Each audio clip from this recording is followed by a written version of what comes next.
आजचा दिवस खास आहे तुमच्या आणि आपल्या सर्वांसाठी. का ते तुम्हाला लगेचच कळेल. इतिहासाच्या पानांमध्ये आजचा दिवस काहीतरी अनोखं घडवणारा ठरलाय. तुमचं लक्ष वेधून घेणाऱ्या त्या खास क्षणांची उजळणी करत आपण या प्रवासाला सुरुवात करूया.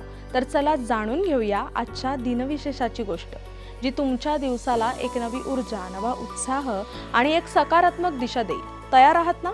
मग चला सुरुवात करूया. पाहूया आजचा दिनविशेष. आज 1971 साली इदी अमीन हे युगांडाचे सर्वेसर्वा बनले. देशाच्या प्रमुख पदावर विराजमान असताना त्यांनी स्वतःला फील्ड मार्शल म्हणून बढती मिळवून दिली होती. आज 400 वर्षांनंतर नेपच्यून व प्लुटो हे ग्रह एका रेषेत आले. आता पाहूयात इतिहासातील महत्त्वाच्या घटना. 1933 साली ॲडॉल्फ हिटलरने जर्मनीची संसद बरखास्त केली.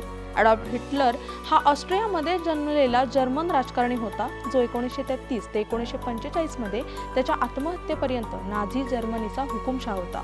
तो नाझी पक्षाचा नेता म्हणून सत्तेवर आला. आज 1557 साली गोवा मुक्ती संग्राम झाला. नानासाहेब गोरे, मधुलिमये, जगन्नाथराव जोशी यांची गोव्यातील तुरुंगातून मुक्तता झाली. गोवा राज्याला पोर्तुगीजांच्या तावडीतून सोडवण्यासाठीचे हे आंदोलन केले गेले, त्यास गोवा मुक्ती संग्राम असे संबोधतात. आता पाहूया जन्मदिवस आणि पुण्यतिथी. आज ज्ञानकोशकार डॉक्टर श्रीधर व्यंकटेश केतकर यांचा जन्मदिवस. हे महाराष्ट्र भारतातील मराठी समाजशास्त्रज्ञ, इतिहासकार आणि कादंबरीकार होते.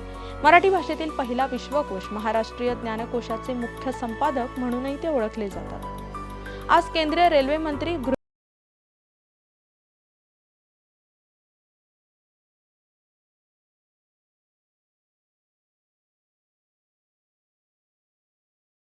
पत्रकार, संपादक, अनुवादक, निबंधकार व कोशकार वासुदेव गोविंद आपटे यांची पुण्यतिथी.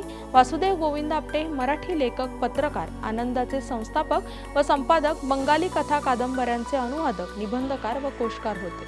आज विख्यात वैद्य महर्षी अण्णासाहेब पटवर्धन यांची पुण्यतिथी. ते लोकमान्य टिळकांचे स्नेही होते.